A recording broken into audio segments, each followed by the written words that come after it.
Friends, ಒಂದು video ಹಾಕ್ತೀನಿ ನೋಡಿ. ಒಂದು 2 ನಿಮಿಷ ಈ ವಿಡಿಯೋ ನೋಡಿ. ತಾಯಿನ ತಂದೆನ ಸಾಕೋದ್ಬಿಟ್ಟು ಊಟ ಹಾಕ್ದಿರಾ ಈ ನನ್ನ ಮಗನು ತಂದೆನ ನೋಡಿ ಯಾವ ಥರ ಹೋಯ್ತಾವನೆ. ಅಲ್ಲ, ಇವ್ರಿಗೆಲ್ಲ ಒಳ್ಳೇದಾಗ್ತದ?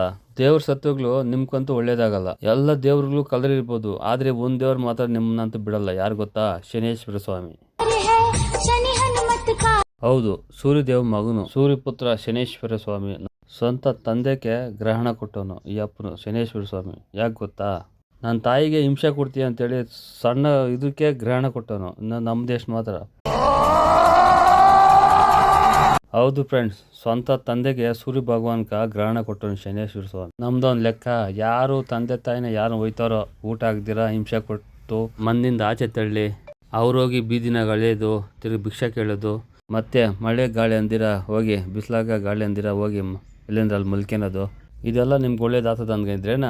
ಆ ಶನೇಶ್ವರ ಸ್ವಾಮಿ ಅಂತೂ ನಿಮ್ಗಂತೂ ಆ ಯಪ್ಪನು ಏಕ್ದಮ್ಗೆ ಸಾಯಿಸಲ್ಲ. ಹಿಂಸೆ ಅದೇಂಗೆ ಗೊತ್ತಾ? ನೆಮ್ಮದಿ ಇಲ್ಲ, ಸುಖ ಇಲ್ಲ, ಏನಕ್ಕಪ್ಪ ಜೀವನ ಅನ್ನೋ ಮಟ್ಟಕ್ಕೆ ಬರ್ತದ ನೋಡಿ ನಿಮ್ಗಂತೂ.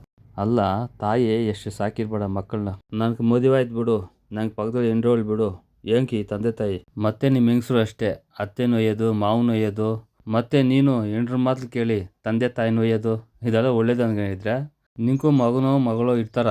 ಆ ಟೈಮು ನಿಂಗೂ ಬರ್ತದ ಮನೆಯಿಂದ ಆಚೆ ಹಾಕೋ ಮಟ್ಗ. ಗ್ಯಾಪ್ ಮಾಡ್ಕೆ ಹೇಳಿರ್ತೀನಿ.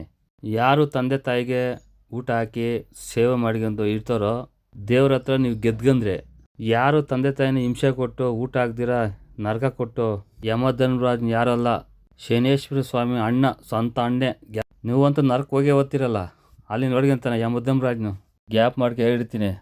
ಫ್ರೆಂಡ್ಸ್, ಈ ವಿಡಿಯೋ ಇಷ್ಟ ಆದ್ರೆ ಲೈಕ್ ಮಾಡಿ, ಹಂಗೆ ನಿಮ್ಮ ಫ್ರೆಂಡ್ಗೆಲ್ಲ ಶೇರ್ ಮಾಡಿರಿ ಫ್ರೆಂಡ್ಸ್. ಹಂಗೆ ನಮ್ಮನ್ನು ಫಾಲೋ ಮಾಡಿಕೊಡ್ರಿ. Okay, bye friends.